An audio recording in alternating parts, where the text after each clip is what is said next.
ٹھیک کہہ رہے ہیں کوئی حرج نہیں ہے.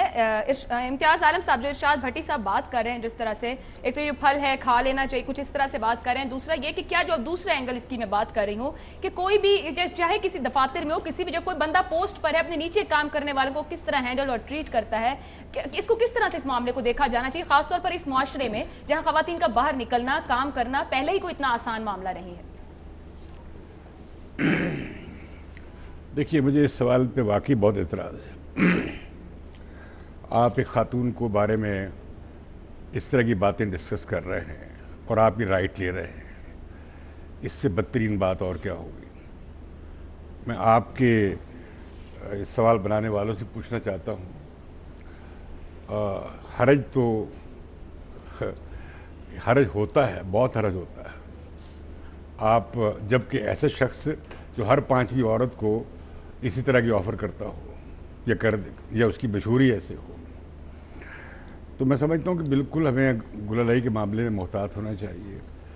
میں نے کل بھی کہا تھا کہ یہ عورت کا سوال عمران خان, یہ نعیم جیسے بیمار لوگ, ان سے ہٹ کر ایک بڑا اہم نازک تہذیبی سوال ہے کہ ہمارا معاشرہ کتنا مہذب ہے, کتنے ہم کلچرڈ ہیں, کتنے ہمارا شرف انسانیت ہے.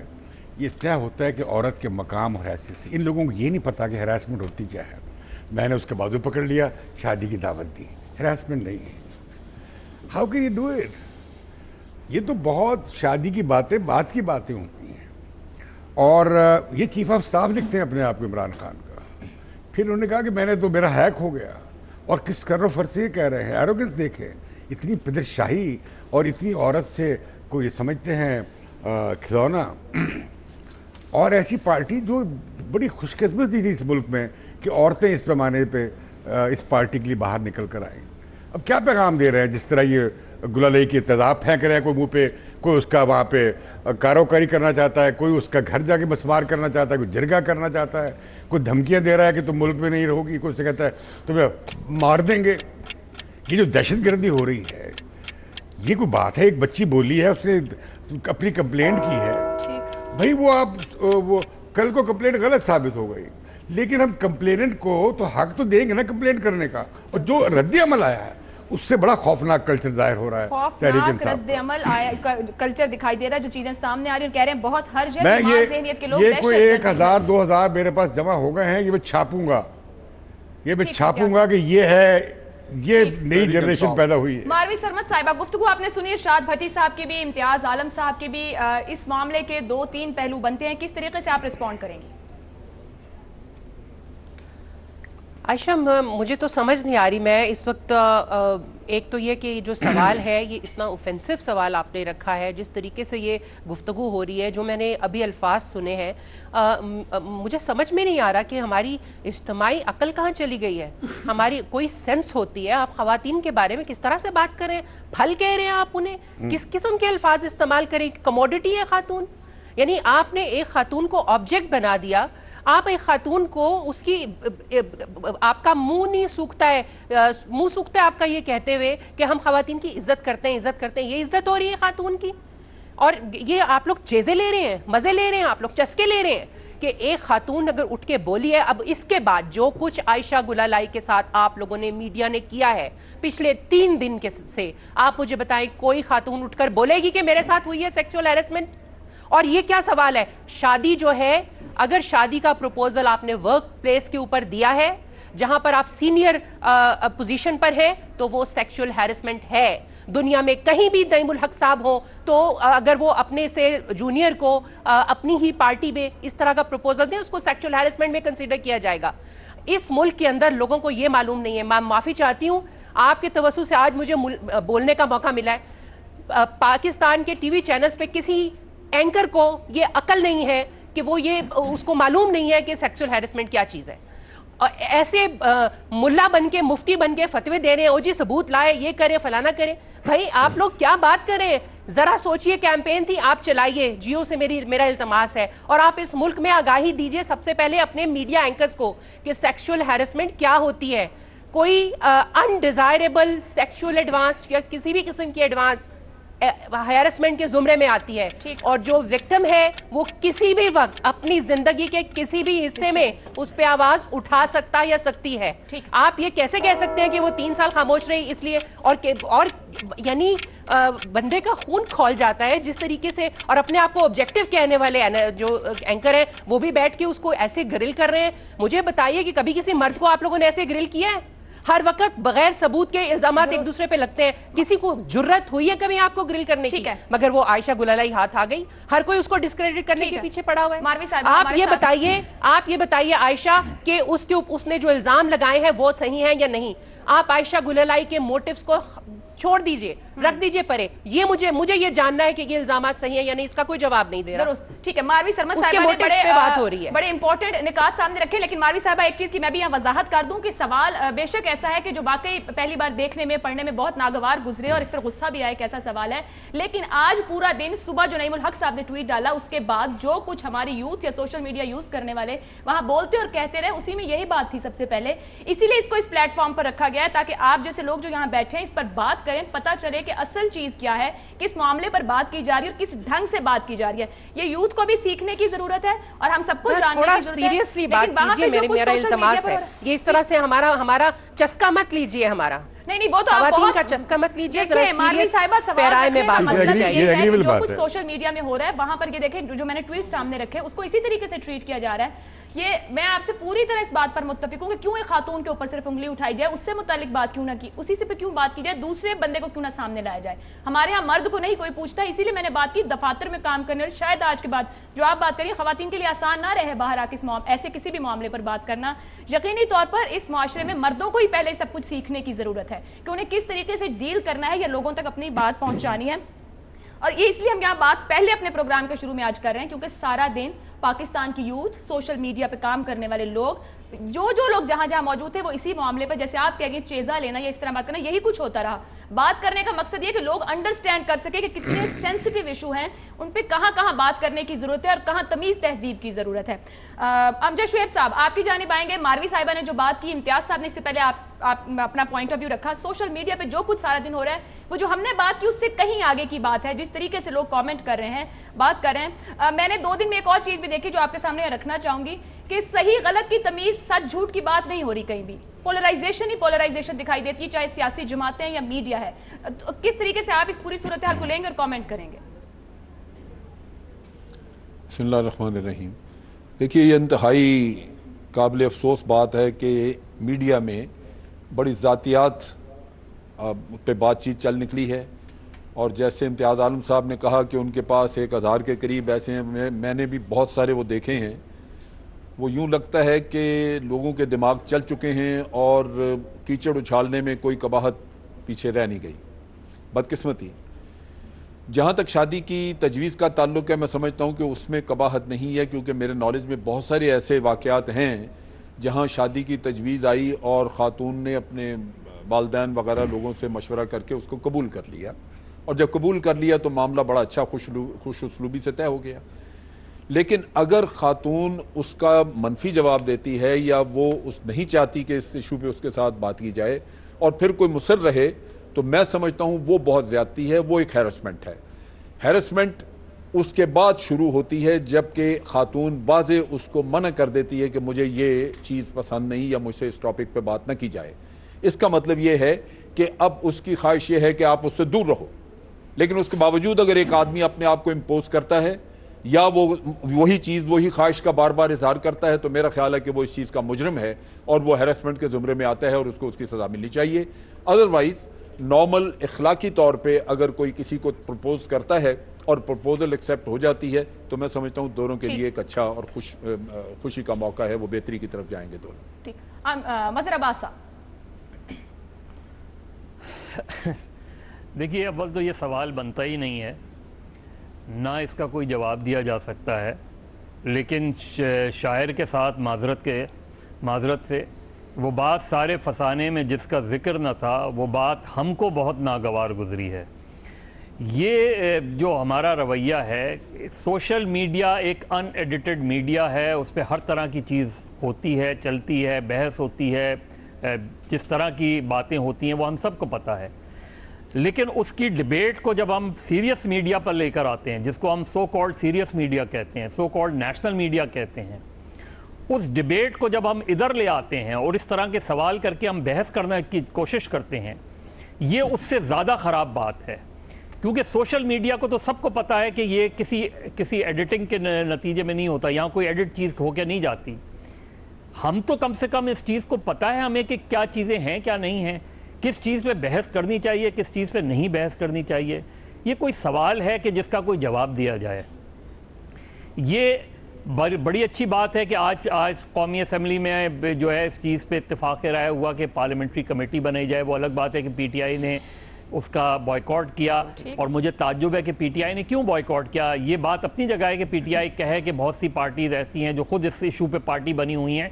وہ ایک متبادل تجویز پیش کرتے پی ٹی آئی والے کہ آپ اس کے بجائے یہ کمیٹی بنا دیں، کیونکہ وہ نواز شریف صاحب سے یہی کہتے رہے تھے کہ آپ پارلیمنٹ میں کیوں نہیں آئے، پارلیمنٹری کمیٹی کو کیوں نہیں مانتے آپ آئیں.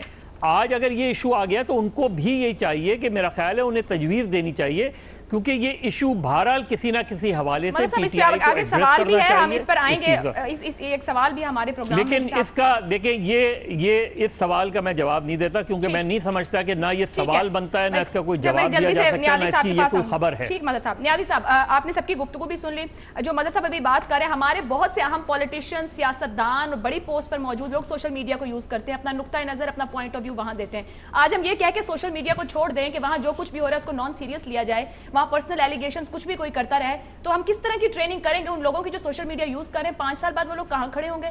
کیسے پتا چلے گا کہاں کس کی لمیٹیشن ختم ہوتی ہے اور کہاں کس کی شروع ہوتی ہے، کہاں کس کی پرسنل لائف ہے اور کہاں اس کو باز آ جانا چاہیے اس طرح کی بات سے؟ یہ کہہ کے چھوڑ دیا جائے کہ سوشل میڈیا ایک نان سیریس میڈیا میں جس کا جو دل کرے وہاں کرے، تو فیوچر کیا ہوگا پھر ساری صورت ہے؟ اور کیا آپ اس پر بات دیکھیں جی، آپ کا جو سوال ہے اس کو ذرا میں اس سے پہلے بات ہے کہ سوشل میڈیا سے میں اس کو ہٹ کے دیکھتا ہوں. سوشل میڈیا تو ایک ایسی چیز ہے کہ میرا اپنا خیال ہے کہ اس کو جس طریقے سے انلیش کیا گیا ہے یا پولیٹیکل اوپوننٹس کے خلاف تحریک انصاف نے استعمال کیا ہے، یقین جانو کہ یہ لوگوں کے گھروں میں نے چند دن پہلے لکھا بھی تھا کہ یہ انہوں نے ایسا کیا کہ اگر کسی کے ماں بہن باپ کسی کو آپ نے جو ان کے اوپر غلاظت دیکھنی ہو تو ان کی طرف سے، اور ان کے مخالفین کی دیکھنی ہو تو ان کو لگا لیں، آپ کو نظر آ جائے گی. وہ تو ایک شتر بے مہار ہے. میرے پاس میرے الفاظ سمجھ نہیں آتی کہ میں کیسے اس کو یہاں پہ بیان کروں. اور اس سے زیادہ تکلیف دہ بات ہے کہ جو واقعہ ہوا ہے، میرا یہ خیال ہے کہ یہ واقعہ جو ہے پاکستان کے اندر ایک بہت ارتعاش پھیلا چکا ہے، ایک بالکل راک کر چکا پوری سوسائٹی کو. اس سے کس کور بیٹھنا ہے مجھے تو کوئی اندازہ نہیں ہے. کیا گل کھلائے گا، کس طرح سامنے آئے گا. میں ماوی کو بالکل اس کے جذباتی قدر کرتا ہوں. یہ جو بال آیا ہوا ہے، ماوی نے تو ہلکا سے اس کو وینٹ آؤٹ کیا ہے، جس کو کہنا چاہیے کہ لاکھوں کروڑ لوگ ہیں جو کہ یقین اس سے عجیب و غریب ایک کیفیت میں مبتلا وہ وینٹ آؤٹ نہیں کر سکتے. اب اس کا کیا اثر ہوگا؟ میں پرسنلی سمجھتا ہوں کہ جو ٹویٹ ہوئی ہے جس کو آپ زیر بحث لا رہے ہیں نعیم کی، پہلی بات تو یہ ہے کہ مجھے لگتا ہے کہ شاید اس نے ہوش و حواس میں نہیں کی. پھر کر کے اس میں وہ کہتے ہیں نا کہ واپس لے لی اظہر گناہ کے جی، اور شفقت محمود صاحب نے گواہی ڈالی. مجھے تکلیف ہوتی ہے. شفقت محمود بڑے سیریس آدمی ہیں، کوئی ضرورت نہیں ہے ایک کردی ٹویٹ. اب اسی کئی جہتیں نکلیں گی. میں سمجھتا ہوں کہ یہ اس طرح کی چیزیں جو ہے حرج نہیں ہے. پھر یہ ہے کہ وہ کیا ہے، ہائے رام مجھے بڈھا مل گیا، اب پتہ نہیں اس کی کوئی ہمارے سیگمنٹ کے آخر میں جو سوال رکھا گیا، 2 پینلسٹ کی جانب سے کہا گیا کوئی حرج نہیں ہے. امتیاز صاحب نے کہا بہت حرج ہے. ماروی صاحبہ کہتی ہیں یہ بالکل ہراساں کرنا ہے اگر کسی ایسی جگہ پر آپ کے کوئی سینئر یا ساتھ موجود لوگ اس طرح کے میسیجز کرتے ہیں. نیازی صاحب بھی کہہ رہے ہیں حرج ہے. مظہر صاحب کہتے ہیں ایسے معاملات پر بات نہیں کرنی چاہیے. سوشل میڈیا پر بہت کچھ نان سیریس ایسا ہو رہا ہے کہ اس پر سیریس میڈیا پر آ کر، سو کال سیریس میڈیا پر آ کر بات نہیں ہونی چاہیے. پینلسٹ کی رائے آپ نے جانی. بریک پہ جائیں گے، بریک سے واپس بات کریں گے. 43 رکنی کابینہ نے آج حلف اٹھا لیا ہے. 45 دن کے لیے بظاہر بنی ہے. کیا اتنی بڑی کابینہ کی ضرورت تھی؟ نون لیگ کو تقسیم سے بچانے کے لیے کیا گیا؟ اس پر بات رہے گی. پینل کی رائے ایک بریک کے بعد.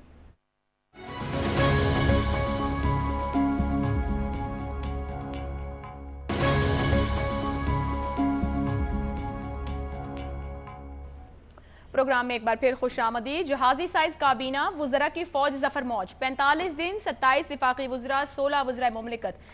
43 رکنی وفاقی کابینہ نے حلف اٹھا لیا. 3 ارکان دانیال عزیز، دوستین ڈومکی اور ممتاز تارڑ غیر حاضر رہے۔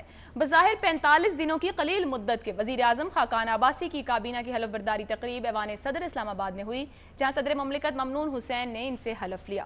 اہم وزراء میں خواجہ محمد آصف وزیر خارجہ، احسن اقبال وزیر داخلہ، خرم دستگیر وزیر دفاع، رانا تنویر حسین وزیر دفاعی پیداوار ہوں گے، جبکہ سردار محمد یوسف بدستور وفاقی وزیر مذہبی امور ہی رہیں گے۔ اسحاق ڈار ایک بار پھر وزیر خزانہ ہوں گے۔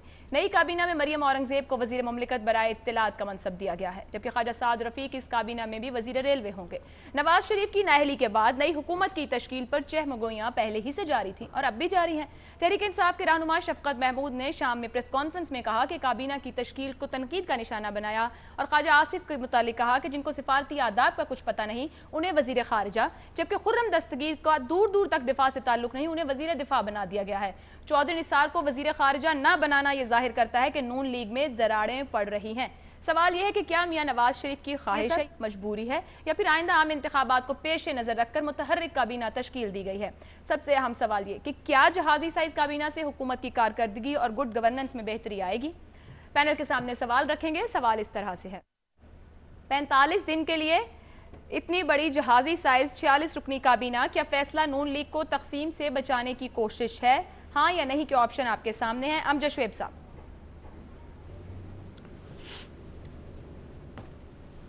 دیکھیے 45 دن کے لیے بھرصورت کام چلانے کے لوگ تو چاہیے، ہر وزارت کے لیے کوئی نہ کوئی آدمی ہونا چاہیے، اور یہ بھی اندازہ نہیں ہے کہ 45 دن جو ہیں وہ 8 مہینے میں تبدیل ہو جائیں، کل حالات ایسے ہوں کہ ان کو کنٹینیو کرنا پڑے۔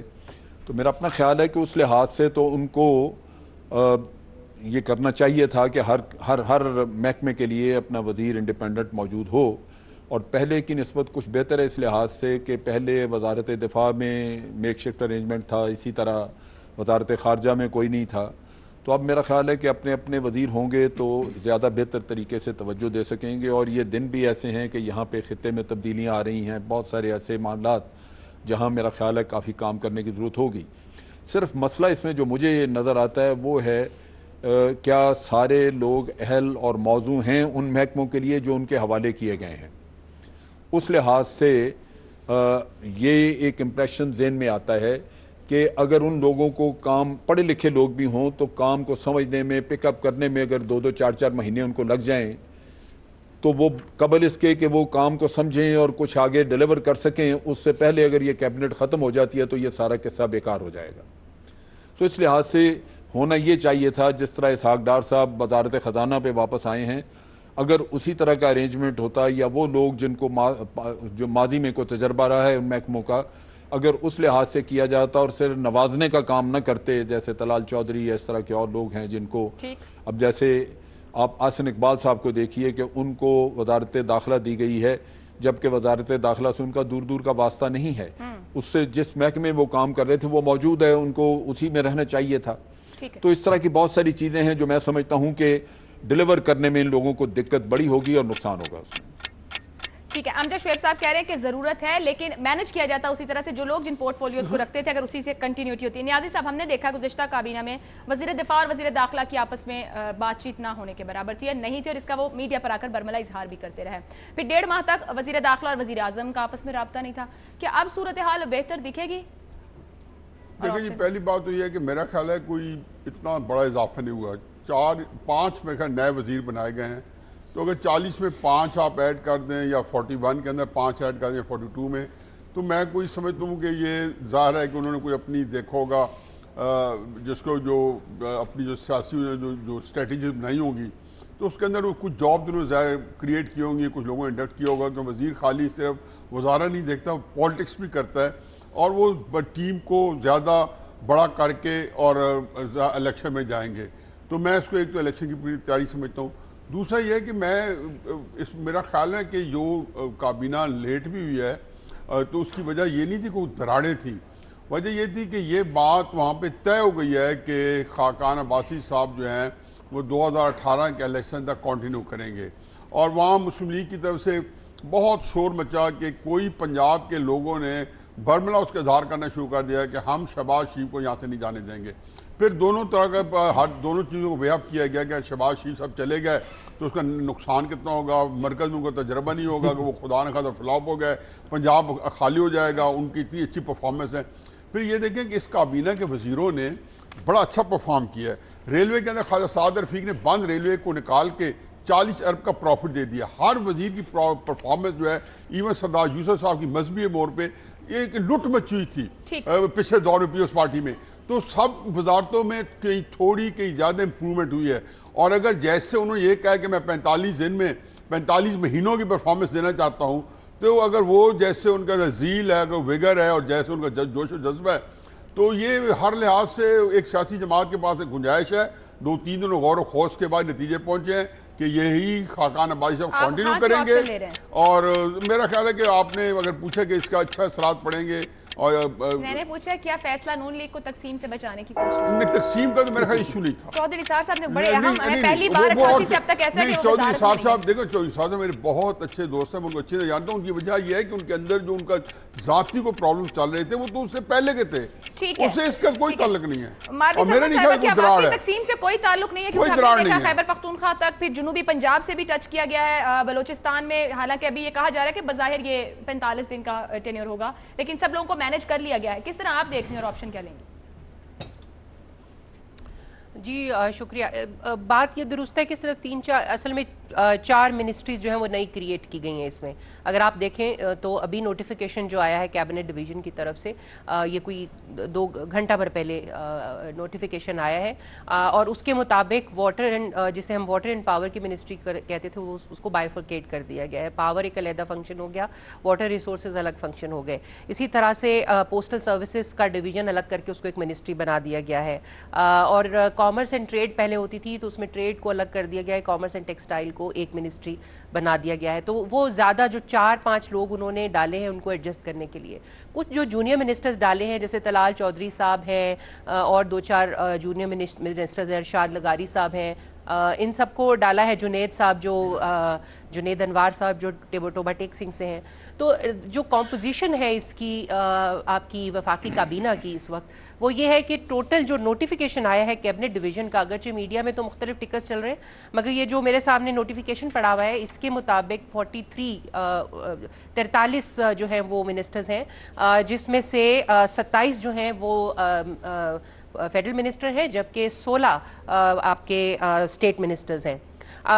جو انہوں نے اس کی کمپوزیشن ایسے ہے کہ 32 اس میں سے تقریباً جو ہیں وہ پنجاب سے تعلق رکھتے ہیں، اور ان 32 میں سے 8 ساؤتھ پنجاب سے ہیں، صرف کے پی سے صرف 2 ہیں، 1 فاٹا سے ہیں، بلوچستان سے 5 ہیں، سندھ سے 3 ہیں۔ لیکن یہ لگ رہا ہے کہ انہوں نے جو ٹارگٹ رکھا ہے وہ انہوں نے نظر رکھی ہے وہ ہے 2018 کے الیکشن پر، کہ ایک تو دھڑے بندی جو ہے اس کو جو ہے وہ کیا جائے، اور دوسرا یہ کہ ساؤتھ پنجاب میں ان کا جو ایک ہلکا سر کم ہو رہا تھا اس کو انہوں نے منسٹریاں دے کے ذرا تھوڑا سا ساتھ جڑنے کی کوشش کی ہے۔ تو میرا خیال ہے کہ یہ کابینہ وہ ہے جو 2018 کے الیکشن پہ نظر رکھے گی۔ 2018 کے الیکشن کو مد نظر رکھ کر کابینہ۔ مظہر صاحب، کیا درست مطلب جو مناسب لوگ ہیں جس وزارت کے لیے اسی طریقے سے یہ وزارتیں دی گئی ہیں، کس طریقے سے دیکھ رہے ہیں آج حلف اٹھانے والے معاملے کو، اور کیا آپشن لیں گے؟ دیکھیے، میں یہ تو نہیں سمجھتا کہ مسلم لیگ نون میں کوئی کریکس آ رہے ہیں، کوئی بڑے کریکس نظر آ رہے ہیں، ایسا بظاہر کوئی نظر نہیں آ رہا۔ اور جب تک نواز شریف صاحب یا شہباز شریف صاحب کے حوالے سے کوئی واضح فیصلہ نہیں ہو جاتا، چاہے عدلیہ کا لے لیں یا ریفرنس کے حوالے سے لے لیں، تب تک مجھے کوئی کریکس نظر نہیں آ رہے۔ میرا خیال ہے مسلم لیگ نون خاصی حد تک انٹیکٹ نظر آ رہی ہے۔ دوسری بات یہ کہ یہ ایک نیا سیاسی اتحاد ہے، اور اس میں سندھ سے کچھ ایسے لوگوں کو شامل کیا گیا ہے جن کے بارے میں ان کو خدشہ تھا کہ وہ کہیں پاکستان پیپلز پارٹی کے ساتھ نہیں چلے جائیں، جیسے شیرازیز ہیں، ان کو ساتھ میں لایا گیا ہے۔ جتوئیز پہلے بھی اکوموڈیٹ کیا گیا تھا، لیکن ابھی اطلاعات تھیں کہ جتوئیز پیپلز پارٹی ان سے بھی رابطہ کر رہی ہے، تو جتوئیز کو اکوموڈیٹ کیا گیا ہے۔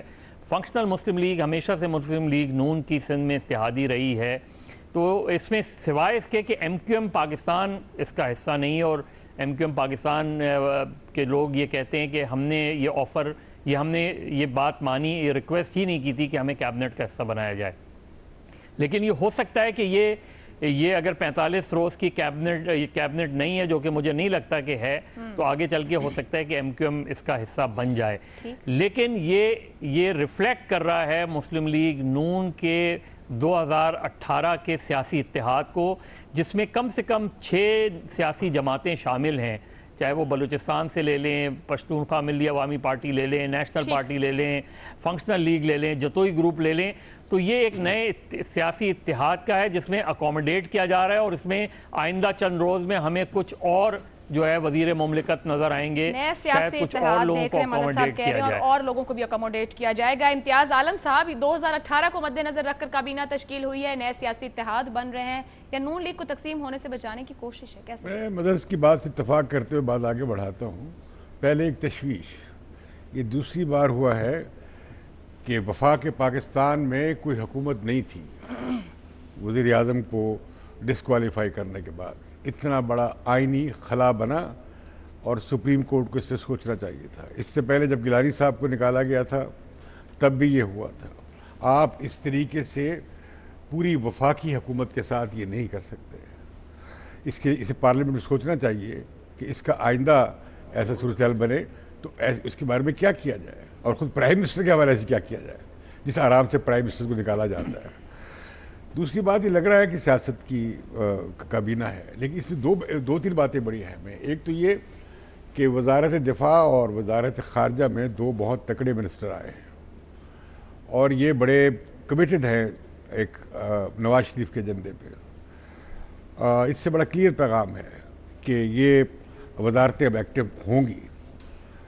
پھر یہ بات کہ شاید یہ بات بہتر ہوتی کہ یہ منسٹر آدھے ہوتے ہیں، زیادہ منسٹر رکھنے سے تو آپ الیکشن سب کے سب نہیں جیت سکتے، یہ بھی ایک واہمہ ہے۔ یہ بہت اچھی بات ہے کہ اعلان ہو رہا ہے کہ ہفتہ وار کابینہ کی میٹنگ ہوگی، وزیر اعظم نے اعلان کیا ہے کہ وہ اسمبلی میں جائیں گے، اہمیت دیں گے، اور میرا خیال ہے کہ اب اس کابینہ کو اس پارلیمنٹ کے سامنے بہت بڑا ایگزاسٹو لیجسلیٹو یعنی قانون سازی کا ایجنڈا لانا چاہیے۔ بڑے سوال ہیں جو اس پارلیمنٹ کو ایڈریس کرنا ہے۔ ایک اور چیز جو بہت اچھی ہوئی ہے کہ وزیر اعظم کی ڈسکوالیفیکیشن کے بعد مسلم لیگ این نے بڑی ذمہ داری کا مظاہرہ کیا ہے، اور یہ ٹرانزیشن انہوں نے بڑی جلدی مکمل کر دی ہے۔ تو میں سمجھتا ہوں کہ اس حساب سے یہ بات اطمینان بخش رہی، لیکن اب نواز گو نہیں ہوگا، نواز جا چکے ہیں اب، لیکن ہوگا یہ کہ نواز will be on the road. ارشاد بھٹی صاحب، گفتگو آپ نے سب کی سنی، بڑی کابینہ نے آج حلف اٹھایا ہے، کس طرح معاملے کو دیکھ رہے ہیں؟ وزیر دفاع خواجہ آصف صاحب کو وزیر خارجہ کر دیا، جو پہلے وزیر دفاع تھے، کیسا دیکھ رہے ہیں ان کو جو ذمہ داری دی گئی ہے؟ دیکھیے، یہ 26 کلومیٹر کے لیے وزیریں 3 4 5 لوگوں کو چھوڑ دیں، خزانہ چھوڑ دیں، خارجہ چھوڑ دیں، باقی 18ویں ترمیم کے بعد ہر صوبے میں اپنی حکومت ہے۔ 26 کلومیٹر کے لیے 43 وزیر، کتنے دکھ، افسوس اور شرم کی بات ہے کہ تجارتی خسارہ 4 ارب ہے، 35 ارب ڈالر آپ نے لیا ہے 4 سالوں میں، اور 43 رکنی کمیٹی کیبنٹ بن گئی ہے۔ 6 کروڑ لوگ غربت سے نیچے ہیں، 5 کروڑ لوگوں کے پاس ہر روز 200 روپے ان کی آمدنی ہے، اور 2.5 کروڑ بچے سکول سے باہر ہیں۔ آپ نے 43 رکنی کیبنٹ بنا دی ہے۔ رکشوں میں بچے پیدا ہو رہے ہیں، بھوک سے بچے مر رہے ہیں، اور چھپڑوں سے جانور اور انسان پانی پی رہے ہیں، اور آپ نے 43 رکنی کابینہ بنا دی ہے۔ مگر یہ ملک ہی ایسا ہے، ان کا بندر بانٹ ہے نا، یہ تقسیم سے بچانے کی بالکل کوشش ہے، یہ اسی وجہ سے یہ دراڑیں آگے آئیں گی، پڑیں گی مسلم لیگ نون کو، یہ اس بچانے کی کوشش ہے یہ۔ مگر جہاں بندر بانٹ ہے، کون سا ان کا اپنا پیسہ جاتا ہے؟ کھائی جاؤ، لٹی جاؤ۔ یہاں ہمارے پاس ایک صدر مملکت ہیں، 4 ان کے حلف برداریاں ہوتی ہیں، ان کے ایوان صدر کا گھر دیکھ لیں، 8 کروڑ روپیہ 7.5 8 کروڑ روپیہ مہینہ میں ہمیں وہ بھی پڑتے ہیں۔ تو وہ کرتے جائیں، ہماری تنخواہوں میں سے اتنا کٹتا ہے، ہم سارا کچھ دیتے ہیں، یہ کھاتے جاتے ہیں۔ مسئلہ یہ نہیں ہے دفاع میں تگڑا یا کرنا کیا ہے، کچھ بھی نہیں کرنا۔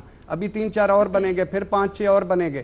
یہ سراسر وہ اپنی جماعت کو بچانے کی کوشش، ایک بادشاہت ہے، اس کا نام دے دو، اس کو کر دو، اس کو کر دو، وہ چلتا رہے گا، اور یہ ملک اسی طرح نیچے جاتا رہے گا، اور یہ کھاتے پیتے رہیں گے، اور لوگوں کا کوئی بھی فائدہ نہیں ہوگا۔ سوال کے جواب میں 3 پینلسٹ نے ہاں اور 3 نے نہیں کا آپشن لیا، 50-50 پر پینل کھڑا ہے۔ لیکن اس کے ساتھ ساتھ یہ بھی بات کی گئی کہ نئے سیاسی اتحاد 2018 کے انتخابات پر نظر رکھے ہوئے ہیں۔ نون لیگ بریک پہ جائیں گے، بریک سے واپس آئیں گے تو بات کریں معاملے پر۔ گللے الزامات پر پارلیمانی کمیٹی تشکیل دی جا رہی ہے، اس سے متعلق آج پارلیمنٹ میں بات ہوئی، قومی اسمبلی میں قرارداد منظور کی گئی ہے۔ عمران خان کے پاس اس پورے معاملے پر کیا بہتر آپشن ہے؟ پینل کی رائے بریک کے بعد۔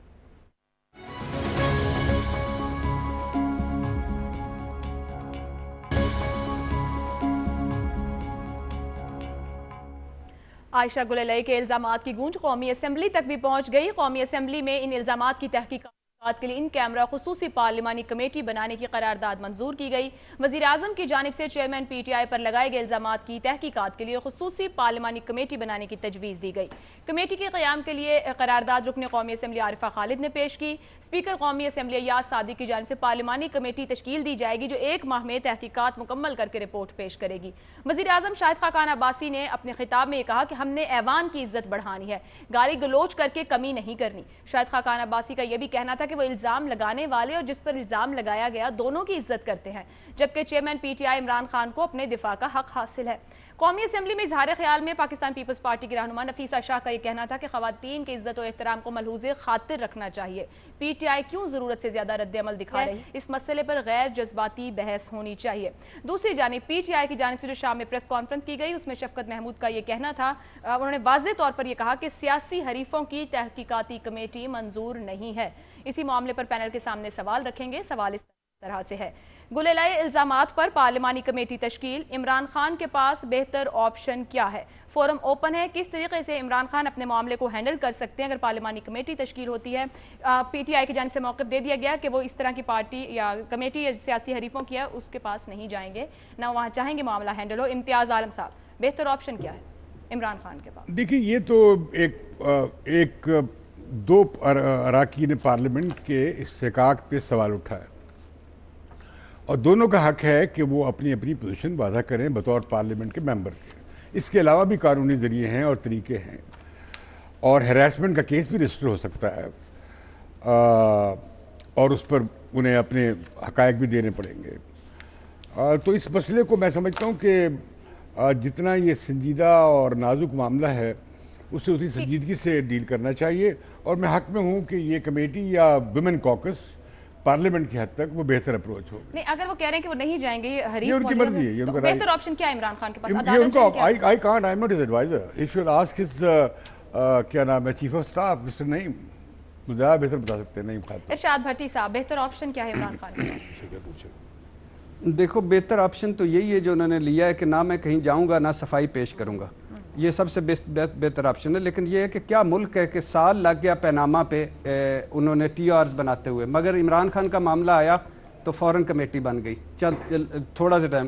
اور باقی ہم نے رپورٹ کارڈ میں بھی عمرانیات پہ پی ایچ ڈی کر چکے ہیں، اب چھوڑ دیں ان سارے مسئلوں کو، ایک جو بھی آتا ہے وہ کر دیتا ہے۔ یہ جہاں تک ہے آف شور کمپنیوں کے بعد ہم آف شور محبتوں پہ آ گئے ہیں، تو آف شور محبتوں کے 45 اور قصے آ رہے ہیں، اور 45 آ رہے ہیں۔ عمران کے میسیجز اس کے آگے ایک بڑے شریف میسیجز ہوں گے، ابھی دیکھیے آگے آگے ہوتا کیا ہے۔ ہم نے میسیجز بھی دیکھ لیے کون سا شریف ہے کون سا نہیں۔ مظہر صاحب جی دیکھ لیے، اگر کہتے ہیں تو ٹیکسٹ کر دیتا ہوں۔ چلیں کریے۔ دیکھیں، پہلی چیز تو یہ کہ عمران خان تحریک انصاف کو خود نام سجیسٹ کر دینے چاہیے پارلیمنٹری کمیٹی کے، جن کو وہ مناسب سمجھتے ہیں اور جن پہ ان کو اعتراض ہے اس پہ اعتراض فائل کر دیں، کیونکہ محض سیاسی حریف کہہ کے کمیٹی کا بائیکاٹ کرنا درست نہیں ہے۔ اس کی وجہ یہ کہ اس میں زیادہ تر اپوزیشن کی پارٹیز تو آپ کے ساتھ جوائنٹ پارلیمنٹری جوائنٹ سیشنز میں بیٹھتی رہی ہیں، جوائنٹ اپوزیشن کے اجلاس ہوتے رہے ہیں، تو آج یک آپ کو وہ برے کیوں لگنے لگے؟ ان ناموں پہ آپ کو اعتراض ہو سکتا ہے، تو وہ نام آپ کاؤنٹر سجیشنز دے دیں۔ دوسری بات یہ کہ عمران خان یا تحریک انصاف، عمران خان نے یا تحریک انصاف نے جو حتک عزت کا دعویٰ کیا ہے، اس چیز وہ بھی اپنی جگہ درست بات ہے کہ وہ یہ سمجھتے ہیں، لیکن حتک عزت پی ٹی آئی دعویٰ نہیں کر سکتی، وہ داخل کرنا پڑے گا تو عمران خان کو ہی کرنا پڑے گا۔ دیکھیں، اس میں سب سے امپورٹنٹ بات، چاہے عائشہ کا کیس کتنا ہی کمزور ہو، یہ بات اپنی جگہ امپورٹنٹ ہے کہ اگر کیا وہ میسج، کوئی ایسا میسج بھیجا گیا تھا یا نہیں بھیجا گیا تھا، اور اس کا سمپل سا جواب تھا کہ ایسا کوئی میسج نہیں بھیجا گیا تھا۔ وہ جواب نہیں دیا جا رہا جو سمجھ سے بالا تر ہے۔ آپ یہ کہہ رہے ہیں عمران خود کمیٹی بنا لیں، پارلیمانی کمیٹی میں جائیں۔ ماروی سرمد صاحبہ۔ عائشہ بہت شکریہ۔ میرا یہ خیال ہے کہ دیکھیے، جو اس کو میں پھر دوبارہ کہوں گی کہ اس کو بہت سیریسلی بات کرنی چاہیے اس کے اوپر۔ یہ جو پارٹیاں سیاسی جماعتیں ہیں یہ اس کو کھڑا نہیں بنائیں۔ یہ ایک بہت اہم مرحلہ آیا ہے پاکستان کے اندر، خواتین کے حقوق کی اگر تاریخ لکھی جائے گی تو یہ تاریخی موڑ ہے کہ پہلی بار سیاسی جماعتوں میں سیکچول ہیرسمنٹ جیسے اہم مسئلے کی نشاندہی ہوئی ہے اور اس طرح پبلک بات ہوئی ہے اور بات ہو رہی ہے. اب اس کو کسی کنارے پہ لگنا چاہیے. پارلیمانی کمیٹی اس کے لیے فی الوقت موضوع نہیں ہے. صرف میری بات کمپلیٹ ہونے چاہیے. پارلیمانی کمیٹی اس لیے موضوع نہیں ہے کیونکہ اس کے اندر پھر دوبارہ انہوں نے اس کو سیاسی اس کا وہ بنا لیا ہے. یہ خواجہ آصف صاحب نے جب کہا تھا تب کیوں نہیں ان کی خواتین نے کہا, تب تو ان کی خواتین پی ایم ایل این کی ان کا ساتھ دے رہی تھیں. تو میرا خیال ہے کہ جو طریقہ وضع ہوا ہے قانون نے, جو ombuds person ہے سیکچول ہیرسمنٹ کی اسلام آباد کی جسٹس یاسمین عباسی, میں وہی بتا رہی ہوں, عمران صاحب اگر یہ سمجھتے ہیں کہ غلط الزام لگا ہے تو وہ ombuds person کے پاس چلے جائیں. یاسمین عباسی صاحبہ بہت دبنگ خاتون ہیں, انہوں نے تو لاہور ہائی کورٹ کے جسٹس کو بھی جو ہے وہ سمن بھجوا دیے تھے, تو دونوں جو ہے اس کے پاس جا سکتے ہیں. ٹھیک.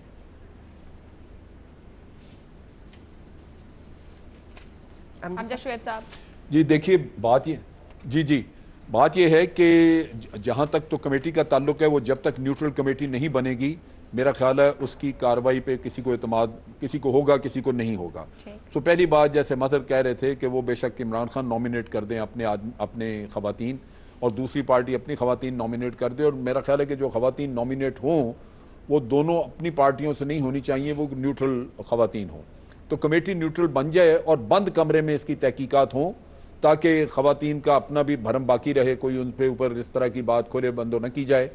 یہ بات پارلیمنٹیرین نے بھی تجویز دی تھی, اور تعاون دونوں سائٹس کو کرنا چاہیے, اسی میں بہتری ہے. اگر عمران خان تعاون نہ کریں تو پھر میرا خیال ہے کہ اس کے ٹیکنیکل انالیسس پہ پھر زیادہ ریلائی کرنا چاہیے اور اس کے مطابق پھر ہمیں آگے بڑھنا چاہیے.